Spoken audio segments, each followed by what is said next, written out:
Well, welcome to this edition of ChitChat with BMAC. I'm your host, Brandon McMillan. I've got a great guest with us today. You know him as one of the voices for AyCorp Sports, the color commentary guy, brings all the energy to each broadcast, Bobby Alford. BMAC, thanks for having me. You bet, man. So I know that you're a professional in agriculture. So how's the summer, how's the season been going for you? You know, interesting times in agriculture, like we never seen before, but fortunately, I've been with the same company I worked for, Helena, for 22 years now.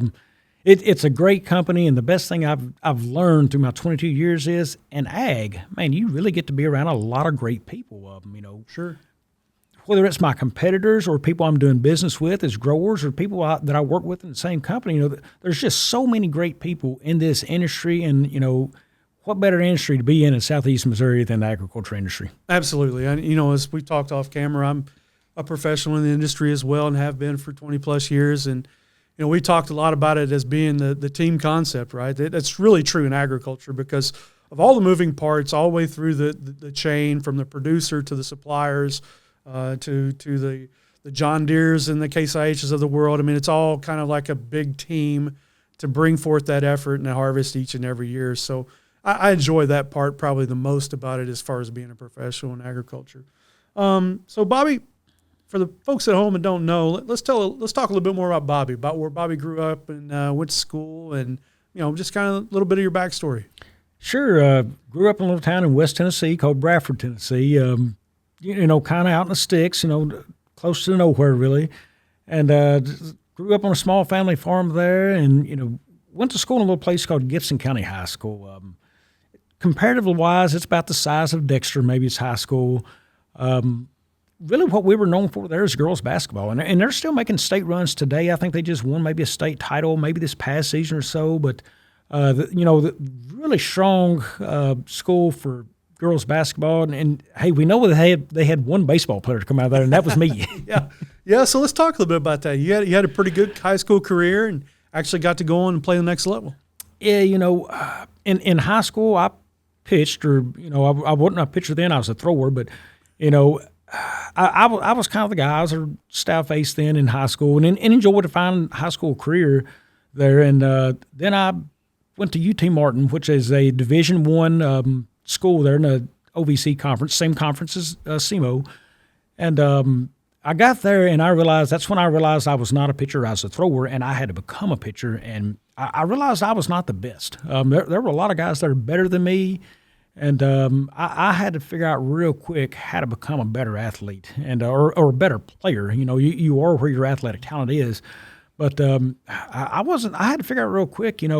My mentality was, we're not friends. We can be friends after practice or after the game, but I'd just as soon to throw at you as I had to throw to you. I mean, I had to develop a very mean, tough attitude because I wasn't gifted enough to beat these guys most daily, but I took the attitude then that, right here, right now, I've got to figure out a way to win. And, so got to play at that level, but, they let me watch a lot more games than I got to play in back there. I'll say that. College was a lot different. Yeah. Well, having that experience, I mean, what's some advice you could give to, say, those juniors or seniors who are really looking, whatever sport it is, just to play next level? What kind of advice could you give them now?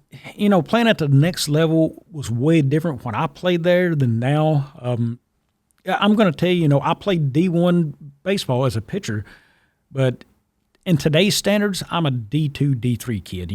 I didn't throw hard enough. I wasn't tall enough. I didn't fit in this box and that box. And, it didn't matter what hand you threw with now. The game has changed so much more. Transfer portals and NIL has changed that. Mm-hmm. Kids across the way, look, if you're that kid who's talented enough to play at the next level, I can tell you, unless you're just a superstar, don't think D1. It's great to strive for it. If you can get there, great. But colleges anymore, they don't want to invest in a kid who's going to redshirt and then, probably not play as a freshman and then hopefully see the field as a sophomore. They've got 3 years invested in you financially and time-wise to watch you transfer to somewhere else. And that's not the way the game's played anymore. I mean, colleges just don't do that. You can still play at the next level and work your way up to D1. How many D1 levels have we seen just go straight to D1 right now? Jadis Jones. And after that, we just hadn't seen it as much around here. Rylan Mills was going to be another one in baseball. He was going to make that leap, I think, pretty seamlessly. Yep. You just don't see it that often. You've got to be smart these days in the way you recruit. You hadn't got to travel the world and travel league, baseball, basketball, and stuff like that. You can find all the stuff you need. Work hard, develop fundamentals. It's okay to travel, but I don't think you have to drive to the Little League World Series in Florida to do it. You're going to spend a lot of money chasing something and probably play just the same talent you'd play back here at home. Yeah. But work fundamentals, and you've got to camp. We found that out with our son, Nolan, who's playing football now at Evangel, that, you got to go to these camps and, evaluating how you perform in these camps and your talent levels against you and stuff. Start at small camps and work your way to bigger camps. You start to figure out what they expect in these camps, how to do, how to prepare for them. And then when you go to the bigger camps, you're ready. And, big camps for most of these kids around here, I'm going to say it's a SEMO, it's a Harding Academy football camp. Those are big camps. And, we saw some things there. One deal, we went to a SEMO camp and they really liked Nolan. And then, conversations is different as you go along and you start to see, that's when we started to understand size, talent, when you play, when you not play. You start to really see that they're looking for a kid who can come in and play now. Mm-hmm. And not, hey, we got to put weight on you. You got to get in a weight room. You got to understand their concepts. They want guys now. and that's the difference. Back when I was young, you didn't have to be the now. Yeah. You didn't transfer as much. You had to sit out a year when you transferred back when I played, no matter what college you went to. Right. You were going to sit a year before you could play again. So nowadays you play right away. I mean, first game of the year, you're back in playing. Yeah, well, that's great advice.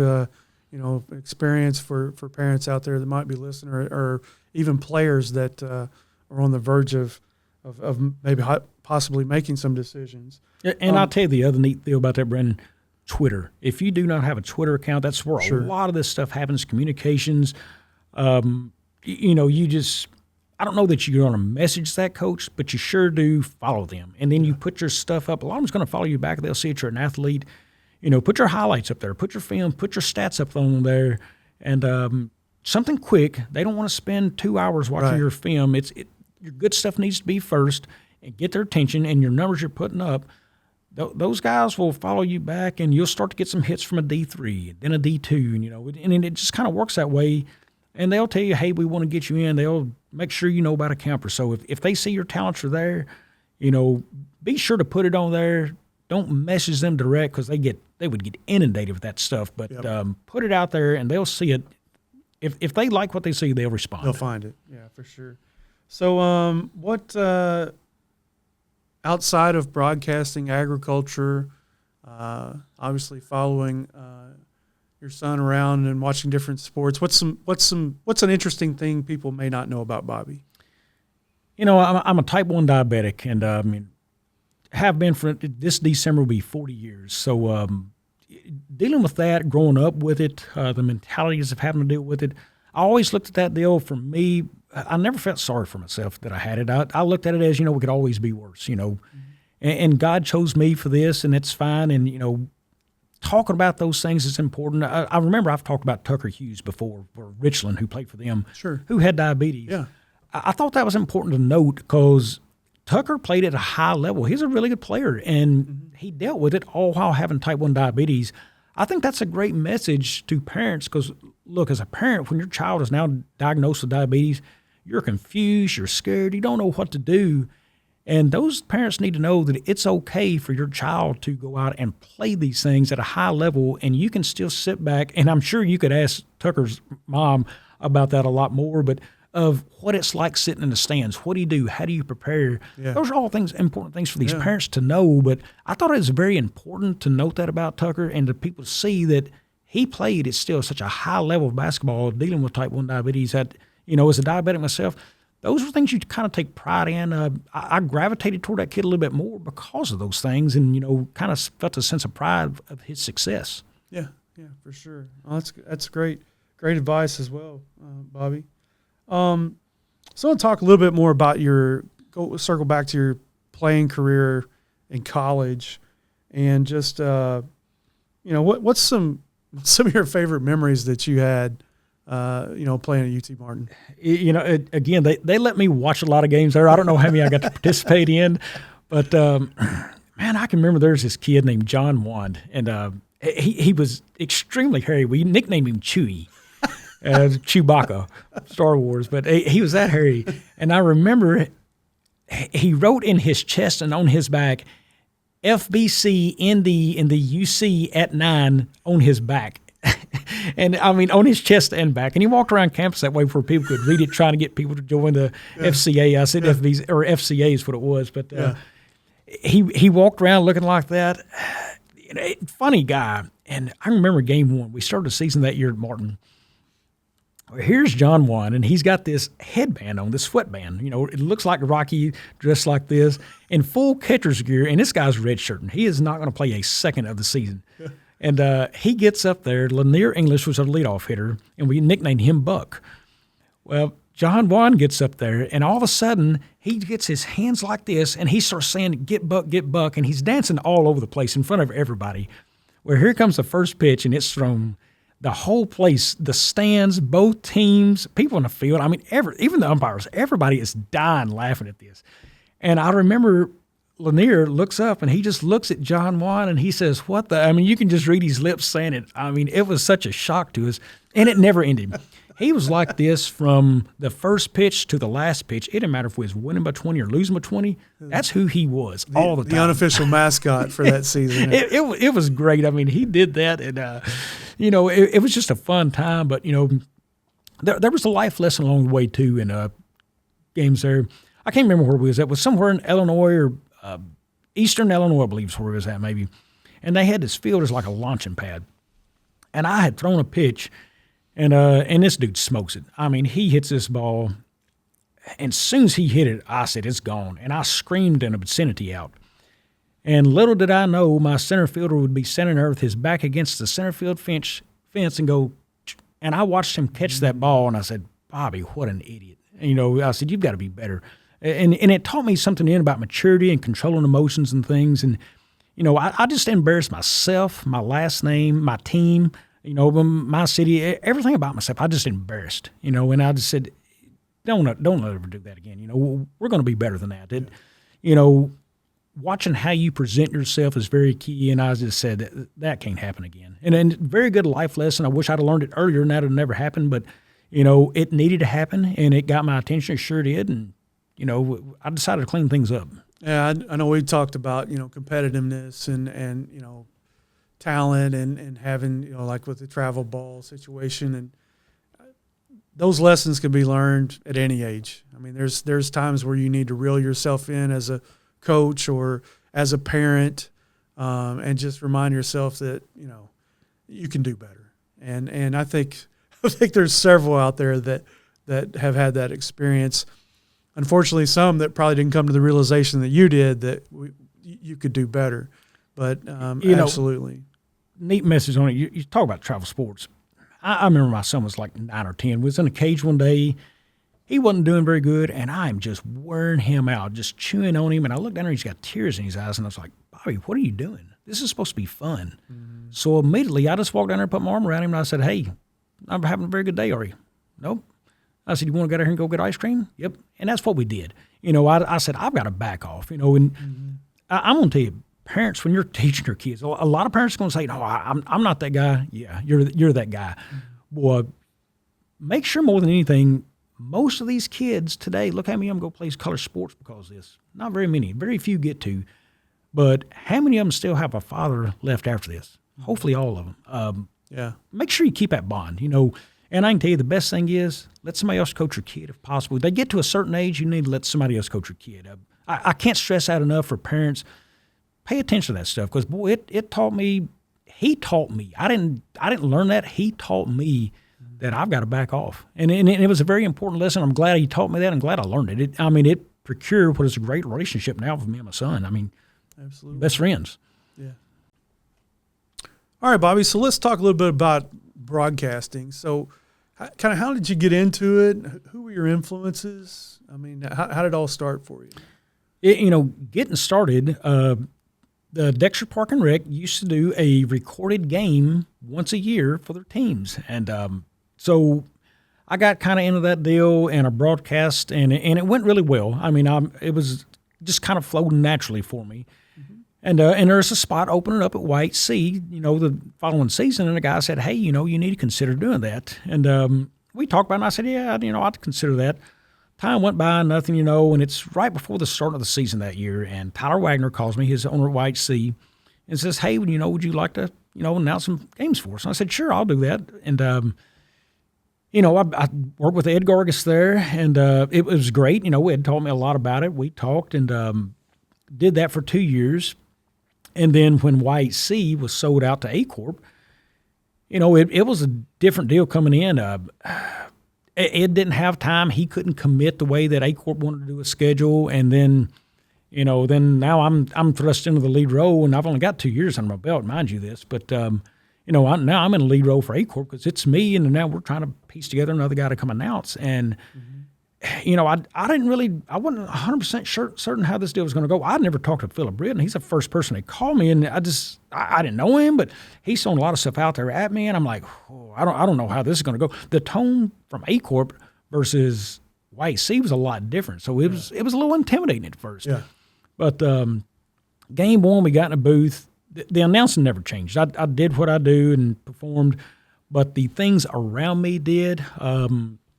As far as the setups, the boards, the people, the cameras, man, it was just so much different. And the message, and I'm going to tell you, AyCorp has really, really talented folks. Yeah. You never hear their names, you never see their faces, but the guys behind the scene, I'm going to tell you, it's amazing what we have behind us. And really, I got the easiest job on AyCorp. I just talk. Those guys make it easy, but, it was just very different going in from White C to AyCorp, but it's been great. It's been a great run, just really how that evolved. And I'm starting my 7th season now, and hopefully I'll be here the next 20.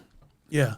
Let's talk a little about that. We talked about that off camera about, I think one of the things that made, you and Jim such great partners is that you had a commonality that it didn't want to be about you, wanted to be about the game, and wanted to be about the voice bringing that game to the folks at home. So let's talk about kind of like your ideas. Like, my best game is when you hear my voice and you don't even know it's me, Yeah, if you know my voice and don't know my face, I've done my job. And that's the way I truly feel. Kind of cool. I just got back from vacation going to the beach a couple of weeks ago, and I met a gentleman from Cape Girardeau, and we got to talking, and, we started talking sports, and he found out what I did, and he says, man, I knew your voice from somewhere. He didn't know my face at all, but he knew the voice. And that's a sense of pride for me. That tells me that people really like what I do, but they don't have to know my face. It doesn't have to be about me, and I feel, I guess most everybody at AyCorp has adopted that same ideology. It doesn't have to be our face on camera, because it needs to be about the kids. And I feel that's an important thing to always capture. And I understand there'll be times when we will be on camera. We've done the seating show, but I really like it when the kids are the focus. Look, like I said, I plan on doing this the next 20 years or so, however long God's willing for me to do it. And AyCorp has me, but these kids have 2 or 3 years to make a name, and then they're done. So, it's important that kid gets all the opportunity they have. So let's talk a little bit about your influences as an announcer. Yeah, when I was a kid, I didn't have cable television until I was 18 years old. So I didn't get to watch games on TV, maybe a Saturday afternoon baseball game and a Saturday afternoon football game. But I grew up on Jack Buck and Mike Shannon announcing over the radio, and, it's kind of a funny deal. You and I have never discussed this, but, as a kid, I would go out. I lived on a gravel road, so I would cut a sapling and go bat rocks, and I announced my game as Jack Buck and Mike Shannon would. And, and that kind of started some of that stuff. And so they had a huge impact on me as how I called. John Ward, voice of the Vols over the radio network there, he would make a call that everybody's familiar with who's watched the football broadcast that I've done, give him 6. And you would hear him, we're out working in the field. It's harvest time in the fall, so I didn't always get to watch games, but we listened to them. And when John Ward would make that call, 5, 4, 3, 2, 1, give him 6, that was big, and we just scored. So, I'm excited, and I felt that excitement. Yeah. So that's where that call comes from, of John Ward doing that. Big influence on how I call football is John Ward, really. The way I've understood to capture moments, Vin Scully, Game 1 of the 1988 World Series, he calls Kirk Gibson's home run. There's a high fly ball to right field. She is gone. He builds the moment up, and then he captures the moment, and then he let the air rest. And, and even as a young child in 88, there was Canseco McGuire, which I was fans of. Everybody loved those guys back then. Yeah. I couldn't help but notice that moment in sports history when Vin Scully made that call. I was like, man, what a great call. I mean, it just those things remind me. And then, then we get to the other guy, Stuart Scott. So you hear my catchphrases sometimes, my one-liners I throw out. I'll bring hip-hop songs and, song lyrics into stuff. Well, that's all Stuart Scott because when I did get TV, I started watching that stuff, and Stuart Scott was cool. Kids, if you hadn't seen anything, I don't know if you can find him on YouTube or not, but he was really cool. The famous one, as cool as the other side of the pillow. That was one of my favorites. Yeah, and I've used that line probably, but he had those things. He just had a way of bringing hip hop and sports together, making it cool, entertaining, catchy, and you couldn't help but like him. And when you turn on SportsCenter, you're like, "Who's this guy?" Yeah. You wanted Stuart Scott, so. He influences me a lot on that, and I've learned to keep it relative, capturing audiences. And I remember when AyCorp took over, I think it was Luke, that there's 2 audiences I wanted to capture, and it was women and children, because, the guys are going to watch. So if you watch a broadcast, and I'm doing it, sometimes guys may think, well, man, you're babying this thing down. I know that. Well, of course you do. I'm not saying this for you. I'm trying to some of these women won't watch broadcasts because they don't know what's going on. If they don't understand, they're not engaged. So I'm trying to help, and especially in football, help them understand what's happening here, what's going on, and make them say, I didn't know that or realize that. Nowadays, everything's just going to be quick, touch of a finger is really fast for them. Yeah. The catchphrases, did you hear what he just said? Yeah. Oh, that's funny. And, now the adults don't enjoy that too, but I really wanted to capture those 2 audiences by doing it and combining certain styles to do that in. So when those things were important to me, and that's where Stuart Scott influenced me a whole lot. Help bring that young crowd in and make it cool. So as a broadcast, I mean, is that what you love most about doing it? Is kind of being able to capture those moments and just kind of be in part of that, just bring it to the audience and not really put your stamp on it, but just be engaged in it, have that moment, bring that moment of life for them. Yeah, again, it's all about the kids, One day now, look, there's going to be more Bobby Offers to come who announce, which is fine and great. But making sure that it's all about those kids, those parents. My son would tell me all the time, Dad, I hear your voice all the time at school. Well, these kids go back and playing those clips, and they're playing it for their moment, which I'm glad my voice can be behind that. Or, Mom posts something on Facebook, or Dad, whoever posted. I'm glad we can do that for those kids. Yeah. And you know what? When they post that stuff online, you never see my face, but you hear my voice or Jim's voice or whoever, we may have on air that day. Those are the things we want to capture and do for those kids. You just get to bring, another level to that accomplishment or that thing that happened during that particular game. Yeah, make that call big for that kid. I think probably my most famous call was this past football season. Jet Graham's, the Southern Boone game, when he makes that, I said, stiff arm, get out of my way, touchdown. That call, man, I mean, it was out there, and I can't remember how many people had viewed that on Facebook, but what a call that was for that kid to have for the rest of his life. Yep. No matter if he ever got to play another down of football or not, he's got that memory, and he can show his kids that. I mean, those are the cool things. When you capture that for those people and those kids, they get to relive those moments. There's something special about it, That's what I enjoy the most. And when I hear people come up and tell us, man, you guys do a great job or whatever, I take a lot of pride in that because it's what we're doing behind the scenes, not our faces have to be on camera recording us. It's what we're doing to bring that action to them for us to live through our voice. Mm-hmm. That's special. I mean, and, that's where I get my most enjoyment about it. When I hear people tell us that we do a good job, it's not only myself or Jim or, whoever we've got announcing, James and those folks. It's the people behind the scenes too. The people who had the ideas behind it before all this stuff even started to get us to this point. Yeah.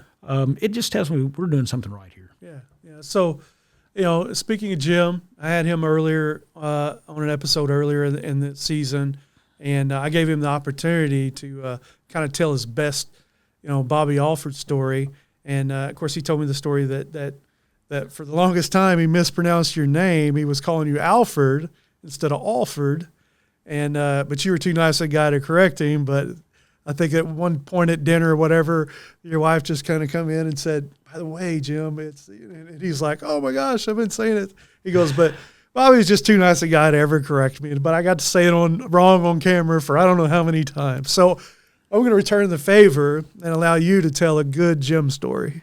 Well, first of all, with Jim there, again, it was never about me, so I didn't care if he pronounced me wrong or not. It's about the kids, but it wasn't that important. It happens all the time, so it's not a big deal. But it's kind of comical now. We think about it. It's kind of funny and to let it happen. But also our relationship, I never wanted to feel like I was getting on to him about it. So big deal. He pronounced my name wrong, but our chemistry was so good. I never wanted to do anything to jeopardize that and mess it up. But I think one thing with Jim and I, we were at the Bloomfield Christmas Tournament, I think is where it was. I used to have a bad problem with calling Malden New Madrid because we called so much New Madrid, and you just saw the green and white, and that's where your mind went. Yeah.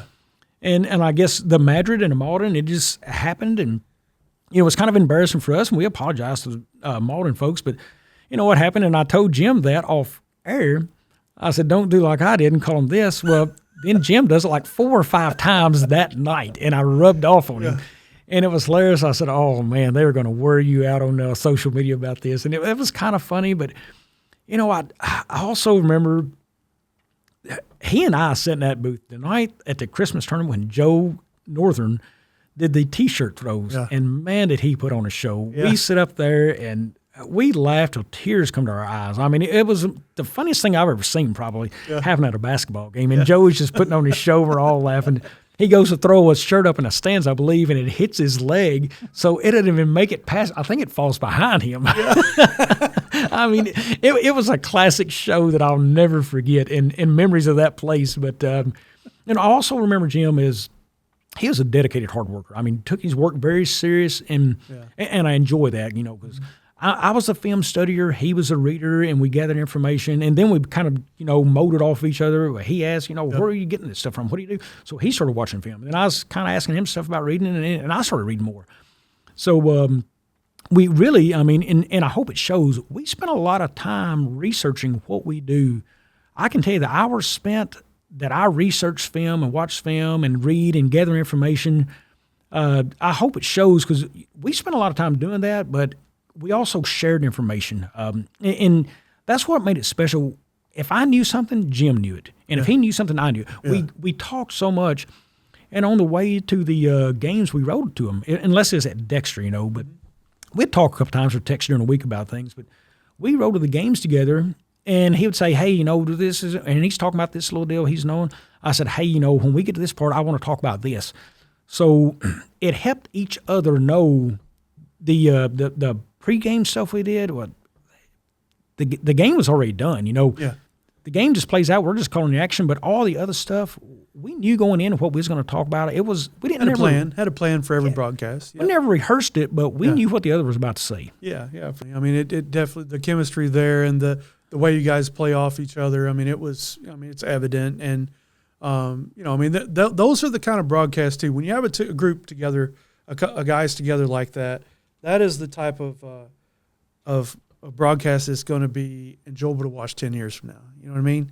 Just because the play is great, and the kids are great and everything, but just it's something that's going to, I guess I'm trying to say, hold the test of time, right? When you have somebody that enjoys doing it like you guys did. And I think there's a commonality there. You see, good cop, bad cop. Jim always stayed in the lane, and he was careful usually not to get too opinionated. I feel like I'm probably the most opinionated guy, but I think that's good for TV. I've got to give opinions sometimes. Hey, today I want you to love me, but tomorrow hate me.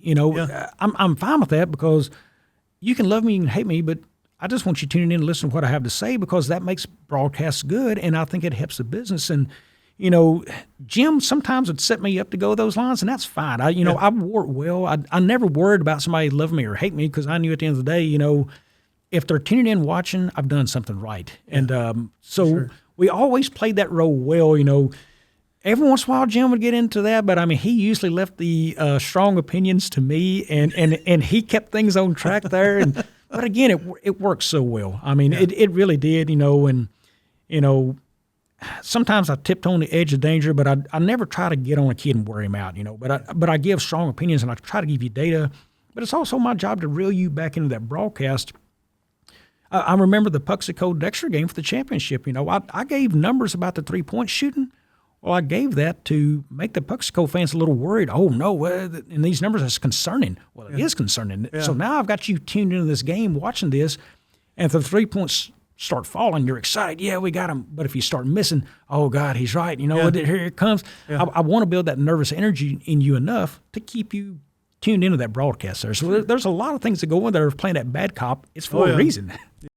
Let's say they were a defensive-oriented team the entire season, and all of a sudden, the last couple of games, they're allowing way more points than they ever have. That's a talking point. Yeah, and what do we all do? We talk sports, good and the bad and the ugly. But hey, that's just part of doing your job right there. You got to be able to take a little heat with all the glory you may get. You better be able to handle the heat as well. Certain coaches saying, "Hey, whatever I can get to motivate my kids, I'll use it." Right? Oh yeah. The guys over at Van Buren love to hate me because. And truthfully, here's a cool deal about that. They've been my favorite team to watch in a Christmas tournament the last 2 years in a row, but they haven't made a championship night. But, just because of the way they play, and they had the biggest comebacks, but, he used my voice for motivation for these kids. Hey, he said this, that you guys can't do this, and he's using that motivation. So, understand, I don't worry about the negative stuff on social media as much. And, there's always going to be a naysayer out there. But, one thing I do, I enjoy the interaction with fans, I'll get text after the game, or people will shoot me a message on Facebook Messenger, or even the basketball page or football page on Facebook. There, I participate in that, and I interact with fans because it's fun to do that with them. Give them enough, but sometimes I also have to know when to exit stage and get out. Yeah, for throw a comment or something out there, get the interaction. But sometimes I always have to make sure to take the professional road, but. I do enjoy the fan interaction, Sure. If they can razz me about it all they want, I can't believe you said this, they take it personal. They should. It's their home team. But, also let's have some fun with it. Just know that, I'm never for your team or against your team. I'm going to give you some facts. Sometimes I toy with the audience. Sometimes before a game, I'll make a pick saying so-and-so is going to win the game. Well, I know full well they're maybe not. But now I'm just trying to go against the grain just to get the office talk on him. He said this and he picked it and we beat him. We showed him. Yeah. That's fine with me. I don't care because it just comes with the territory. You bet. Okay, talking about picks, got the football season coming up. On the verge of getting that started in high school. So who are some teams, who are some matchups that going into this season that you're excited about? I thought the triangle effect between Hayti, Portageville, and Scott City was special last year. Those teams, one team beat the other team team beat this team, but there was not a trend to say who was the best team of them because the way they won and lost to each other. And I think again those teams. I'm not 100% sure what Portageville has coming exactly. I know they got a running back or two there to watch. Hayti, I like that team. I think those matchups are going to be key there. I like Scott City. They're getting that combination now with Chaffee. So I think that matchup between those three teams will still be fun this year. I'm going to tell you, a game I've got circled on my schedule, I think it's going to be a good one to watch, Sykeston and Dexter. Yeah. Dexter just took it to him last year, and Dexter was tremendously talented last year. Sykeston, they were young. Coach May's first year there, so it's still a new program, new integration of things. They've got a senior quarterback in Pierce Baker. I think that's going to be fun. That game's going to be a lot closer than I think people may think or realize. Sykeston is on the way back. They're not going to dominate this year, I don't think, because they've got a tough schedule ahead of them, and they're building a program. But I'm going to tell you, they're going to win more games, no doubt, than they did last year. Sykeston's on the way back, upticking right now. I really like that program. Dexter's going to have another fine run. I've got a lot to think about there. I'm still, very familiar with the program. at the very worst, and I don't think it could happen, would be 5-4, but I don't think it's going to happen. I think they're closer to a 7-2, 8-1. Can they run the table again? It's going to be tough, 9-0, but they're going to have a good season. Now they still got a lot of really talented players coming back. I think the question we had talked about was just being so heavily senior led with the Bearcats. How those roles will be filled, with the underclassmen coming in. Senior quarterback first. You had 3 years in the system, understanding running that system. Senior running back, Lee Mike McDonald, the lightning in a bottle kind of kid, gone now, senior there. Defensive player of the year gone, led the state in sacks. I mean, he's gone now. A defensive front that in the middle, all those guys were seniors gone. Your offensive line was basically all seniors except for one. They're gone. It's going to be a lot different team up the middle for Dexter. They still got athletes. Remember, they had a ton of interceptions last year. All those defensive backs are coming back. They've got a very talented athlete on both sides of the ball, Devin Turnbow, probably one of the more talented kids in the area. He's back. I think it's going to be a different-looking Dexter team, the way you have to win games. H&H Construction, what I called Hill and Hrvojevic, I gave them that name because they just do a lot of work in there. Sure. They went to work for them just like a construction company. They're back this year. I think Dexter's going to be good, but I think teams are going to want to run up the middle against them, see what they can do against a new front, see how that evolves. They're going to be a little bit more aggressive trying to go after quarterbacks and running backs up the middle because, that line is rebuilt. I mean, it's a different line, so kind of plug and play to see who can fill some roles for Dexter. But no doubt, they're going to have a good team. I just think winning will not be the blowouts like they've had before. A lot more closer games. The way they have to go about their business will be a little differently. A lot more discipline. You've got to be a lot more disciplined when you lose that much senior leadership and time on the field. But we'll see how it plays out. But they're going to have a good run. Jackson, they had a small dip there. They started out the season kind of soft last year. Then they took off. Boy, they've got a jam-packed schedule full of a lot of good stuff. I'll tell you, I think Jackson's on the way back up. I think they're going to be a strong team this year. Game one, right off the bat, they've got Cardinal Ritter.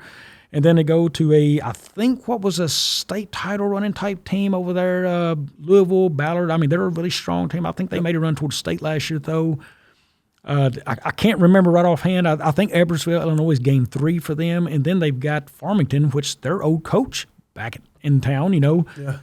They got a tough stretch there to open up the season. But Jackson's going to be a team to reckon with. They've got a really good running back in Jalen Hampton, their quarterback, Drew Parsons. Yep. He's back. You've got that dynamic. They'll be tough. A couple of other players in the area, I think. J.C. Ford for Hayti. He's going to be one to watch. Crothersville's another team to watch. They've got a really, really good running back down there. Sammy Bryant Jr., he's going to put up some yards. I mean, people need to pay attention to the Crothersville program down there. They're going to put up some wins, and that kid's going to be a major part of it back there running the football. Also, Keyshawn Boyd, I think at Cape Central, back healthy. We'll see what Cape Central can put together, a little bit different-looking team as well. But I think he's going to be a strong player. They've got a SEMO commit up there, Jathan Spain, the tight end. So we'll see how that goes for those teams. But definitely a lot of good stuff happening in high school football around. Yeah. Well, I know you like to take it one season at a time, but I wanted to kind of switch to the hard court and kind of get your thoughts, on this past season, kind of what stuck out to you a little bit on the state tournament, and then maybe go into what we expect this season. Yeah, I want to first start off with Brian Fernetti at Puxico. I mean, what a great season for him. It's historic. Historic for those guys. He had some monkeys on his back that he needed to get off. Couldn't close out the deal at the Bloomfield Christmas Tournament the year before. Skylar Zimmerman got hurt. Big deal there. And lost that game to South Pim. I think there had to be some ghost in his mind and, some things that are hanging. But, boy, he checked every mark last year. What a tremendous deal for him, for his program, for the city of Puxico. I mean, what it did for him for years to come, I think, now in Puxico. I think he's set up well. And, I was happy to see that success. Super good guy, too. I mean, he did all the things he needed to do to show us that, hey, I can win these big games, and we're going to win these big games. Yeah. Making it all the way to state like that. I thought he had a good showing all the way throughout. He handled himself well through all stages of it. He just did a great job. I think, more impressively, he won. And now, he's got a stacked team, but he still had to lead them there and get them there. And he won everything he needed to do and showed he's the guy in town right now. I think the the biggest impact, I think, for the school community, the players, the kids, Coach Fernetti, Coach Davis, Coach Thurston, all of them involved, all the supporters, is that it showed the younger generation of what's possible. And as well as I do, in any program, when you start to have that, you get over that hump and have that level of success, it breathes, it causes contagious, as far as want and desire and commitment. And I think that's the turning point that you're going to see in Bucksco basketball. It's like everyone's kind of talking about the group right now, right? Mm-hmm. Rightly so, because they set the bar. But what kind of impact is it going to have on the younger generations that are in grade school right now, that see the success, they see the parades and the things that these guys are doing and going to the state tournament and being the first team in 75 years to do it and all that? What kind of lasting impact will it have? The first thing that comes to mind is like the Orient Eagles in baseball, right? Yeah. Coach Bickings, and then the kind of the winning culture that they've created there. And, they'll have this group come through and like, oh, well, they're down now, and then come back. No, not so much. They're still competitive at that level. And I think that's a common thing that, it goes in waves. But all schools, I think all programs that kind of get on that road to success, and then it just kind of breeds for future classes. Yeah, and what young kid now at Bucksco doesn't want to dribble the ball, shoot the ball like Landon Burchard? I mean, the things he's showing there, or Jed Hancock shooting threes like that. That town right now is building a lot of things right there. So I think that was important. Ticket sales. Look at how many people's turning out to games now and showing up. The ticket sales, that money goes right back into the school. So what it's doing for the school, the community involvement, sponsorship's going to come your way stronger when you're doing those things. Yep. So I think what he was able to do right now for the school, for that town, what a tremendous accomplishment, and a sigh of relief, and showing people that, hey, I'm that guy that can win. I thought that was special. I got to talk about, the disappointment 2 years ago for Sykeston. 2 years in a row, it just ended that game, that level. We did both of those broadcasts, and just one of those things. It's tough to watch. Sykeston was so good, and they were fun to call. I mean, just a talented group. The disappointments there, and I felt bad for Coach Hollifield. I've gotten to know him through basketball and talking to him, and man, what an enjoyable guy to be around. I mean, happy, great mood. He's going to welcome you in every time. He makes time for us, but he does it with a smile. I mean, and super, super nice. He just very approachable, and I hate it for a guy like that who didn't get to go further, but, I hate for the kids too. But, Coach Hollifield, he's going to be back. He'll find a way to get his teams back and prepared for it. But, just seeing that, I hated to see that for a group like that, and a special group. You just don't get to see that all the time. Just a lot of cool things. Woodland Cardinals, I mean, what a job they did. Yeah. They were a fun group, undersized kind of kids, but boy, they come out and they fought and battled and they played well. I just love their speed, man. That was the thing that just blew my mind. I just love to watch their speed, their team speed. Yeah, as a whole. I mean, it wasn't just like he had one or two quick guys. I mean, the whole team was quick. Yeah, now they're big man. And Risco, the Risco Tigers making it, as deep as run they made, one game away from state.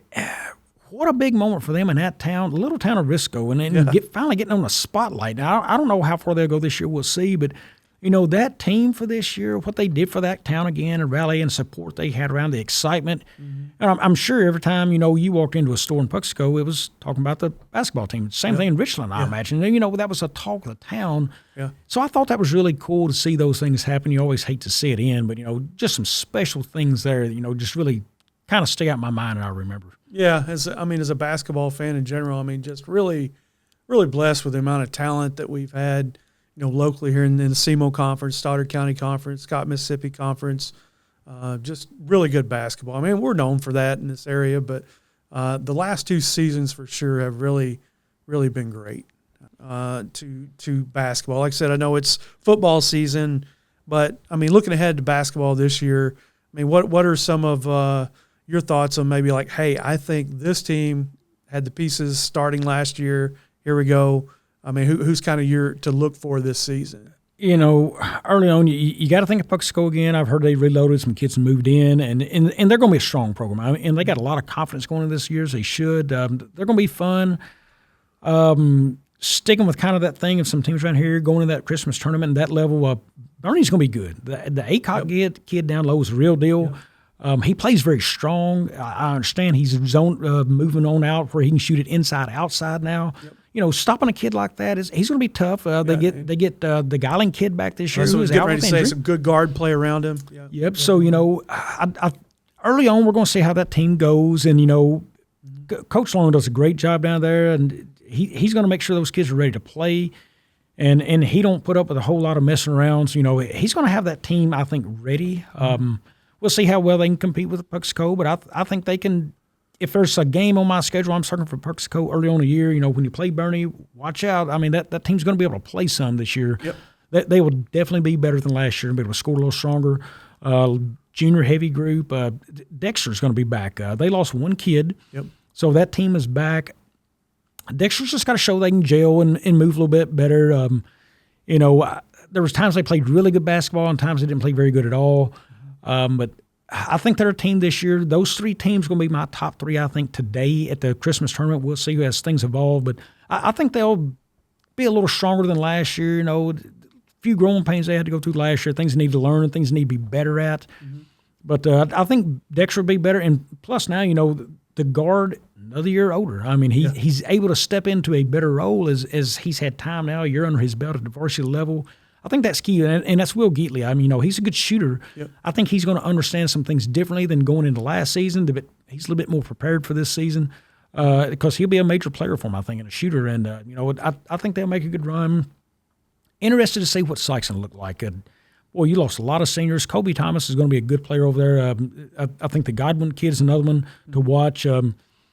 Gone is the size of a Trey Seller at 7 foot. So let's see what Sykes evolves into. It's always a fun place to do a game because it can be a packed house, and when the energy's there, it's a great place to call a game. But I don't think it's going to be the Sykeston we've seen the last 2 years. So let's reevaluate and see who we are today. If you're a Sykeston person, sure. And New Madrid, man, that they had a freshman class last year that's playing some of them up on varsity, and some things wasn't going as way they needed. Then they pulled them back down to JV and let them play as a group together in success. They'll be playing varsity this year. That 8th grade group last year will be freshmen this year. I understand they're a really talented group. Look, New Madrid's on the way back. I don't know that it'll quite be there this year. I haven't got to see them yet. We'll know as the season starts, but New Madrid will be back. It's just a matter, is it this year or is it next year? But that group's going to be really strong coming through. Yeah. And then we talk about, the CMO conference in particular. I think we got Jackson. Jackson's going to be, I think, right there in the mix. Charleston, Charleston's Charleston. They're going to be right there in the mix. You got the young group from New Madrid. I mean, the CMO conference is going to be pretty competitive, I think, this season. I think it's going to be more competitive for as equal play. Mm-hmm. I think overall the big name talents are not there as we've seen in the past. The Jadis Jones, the Rico Colemans, the Cam Williams, all those guys, they're just not there right now. Yep. It's going to be learning a whole bunch of new names, but I think if we're going to say, boy, last year we knew going into it, it was Sykeston's. It was Sykeston's. Right. The year before, a little bit more up in the area, but you looked at that deal and it was known. Mm-hmm. This year, I think it's going to be a little bit more wide open. Can Dexter make a run? I mean, they're surely going to try to push for it. Older group, they had several sophomores on the floor last year. Mm-hmm. I think Dexter will make a little bit more noise there. We'll see if they can pull anything off or not. Charleston, boy, they just kind of mixed match. They'd lost so much from the year before. They were young. See how they compete. A new look Sykeston. Cape Central, they looked better last year. A new coach, new offense. What's your thoughts on the, last couple of seasons, Class 1's been pretty much dominated by two teams, either the Briscoe Tigers or the Richland Rebels, which had, heavily last year's senior-led teams. I think Tigers will be competitive. I mean, they still have a couple good players. I'm not really sure about their underclassmen that they're bringing up.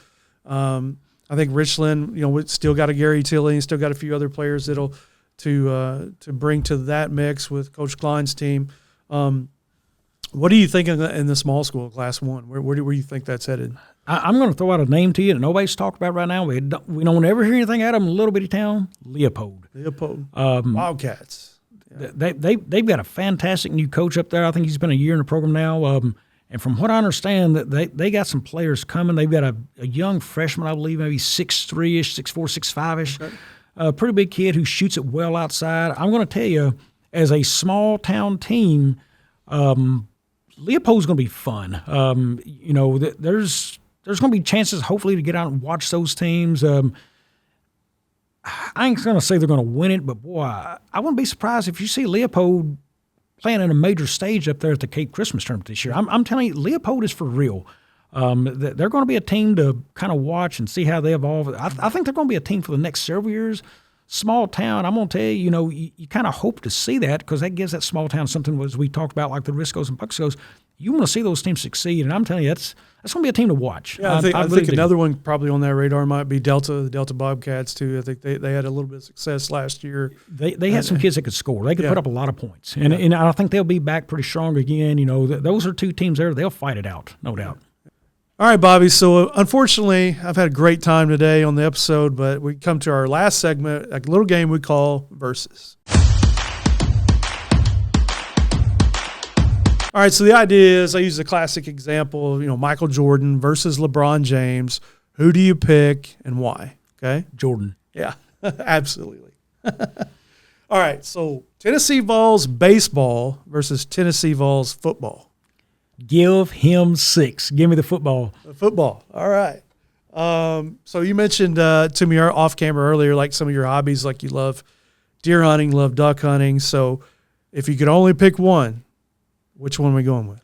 Used to, I've done a lot of deer hunting, and that's what I grew up doing, no duck hunting. And then, I really enjoy deer hunting, but I've just got into duck hunting here the last 2 years or so. And when the ducks are good, give them the ducks. Give the ducks. All right. You're obviously a diehard Tennessee Vols fan, so I'm going to go with I want you to pick one or the other. Alabama versus Florida. Whoever's playing Florida and Alabama is generally who I cheer for. Next question. All right, so a couple of your favorite athletes. Which one are you going to choose? Bo can do everything. Bo Jackson or Peyton Manning. Bo's the best athlete I've ever laid eyes on. I mean, he's just amazing at anything he did. And, he was so fun to watch. And films of him, I mean, if you haven't seen films of Bo Jackson, go watch him. Amazing. But, there's also Peyton Manning. He's a Tennessee boy. And, I'm a Tennessee guy. And plus, Bo Jackson's an Auburn grad. So I got to go with Peyton Manning. I mean, it's Peyton Manning every day. For the youngsters that might be watching, I'll say, so Bo, he was the one that made break the bat over the hip. Actually, his head. He had it over his head and just pulled and just broke the bat. I mean, but the guy, as a baseball player, what he could do, football. I remember watching the game when he had the football injury. I was a kid watching that against the Cincinnati Bengals up the right sideline and went down. And, I thought, it's Bo Jackson. He'll be back. But he wasn't back. And, I mean, just the most amazing athlete I've ever seen. Yeah. And he's not in the Hall of Fame in either sport. Okay, so – Neyland Stadium versus Busch Stadium. It is Neyland Stadium every day. I mean, that place, when you go to a game up there and there's 100,000 people screaming at the same time, they're all wearing orange. I mean, it's a special place. I know the folks from Mizzou don't understand what I'm talking about because their stadium's not near that big, and they don't have that many fans that's into the game like Tennessee does. But I tell you, there's nothing like it.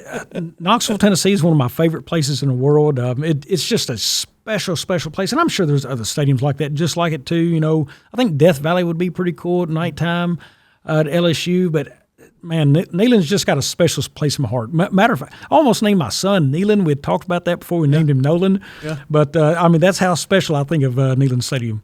Okay. All right. So I know you're a big fan of Cajun food, right? So would you rather have gumbo versus, say, crawfish etouffee? Well, it's a tough one. I like both. When the gumbo's really good and it's special, I really like the gumbo. I'm probably going to lean that way, but you put a plate full of either one of them in front of you, I'm not going to turn it down. All right, so you were a pitcher, played at a high level. Curveball versus changeup. Curveball, because that was my best pitch. I didn't throw hard enough for a fastball to get by you, so my pitch I relied on was a curveball. So curveball for me all the time. Okay. All right, so the 2006 World Series Cardinals or the 2011 World Series Cardinals? I'm going to go 06. That team was not the most winnable team. I think they had 83 wins on the season that year, and they they had to fight through that deal to get to the World Series, and did and won it. And and one of my favorite Cardinals of all time, Jimmy Ballgame Edmonds was on that team, and I just loved to watch him play center field, the way he played, the way he engaged in the game. He was on that team. Pujols is still on that team. I mean, they made a great run that year. It was fun. What a time it was. I'm gonna have to go 06. Yeah, I remember that year. I mean, they kind of come out of nowhere. I mean, no one was expecting maybe a first round and done, but then they just caught fire in that playoff series and pitched really well, played defense very well, and we're kind of a surprise that and that who could forget? I mean, that was Adam Wainwright's. I believe rookie season where he come in and the curveball on Carlos Beltran to get to the World Series. So, great moments there for Cardinal fans. Largemouth versus crappie. When I'm fishing, I usually fish a frog, and I love topwater bass fishing. So when that bass hits a frog topwater fishing, there's nothing like it. So I'm a largemouth bass guy. Okay, all right. This is kind of a staple one in the versus game. I like to ask everyone this, especially all the sports guys, but talent versus attitude. No, talent's fun to watch. It's fun to coach. Talent's just fun, period. Everybody loves it. It's great to see. It's fun to call, but give me the attitude. I mean, that's the guy you better keep your eye on and see how far he goes. When he's got his attitude right, he's going to work harder in the classroom. He's going to work harder on the floor in practice. He's going to be more disciplined in how he goes about his business on the floor. He's going to put in the extra work, focused work, not just getting out there playing around with the ball, but he's going to put in focused work on getting better. So give me attitude every time. I mean, I think that at the end of the day, what's going to propel him and his team. Yeah, absolutely. Bobby, thank you so much, buddy. It's been a pleasure. Yep, thanks for having me, BMAC. You bet. We hope you've enjoyed this episode. For more chit-chat with BMAC, content and episodes, subscribe to our YouTube channel and follow us on Facebook.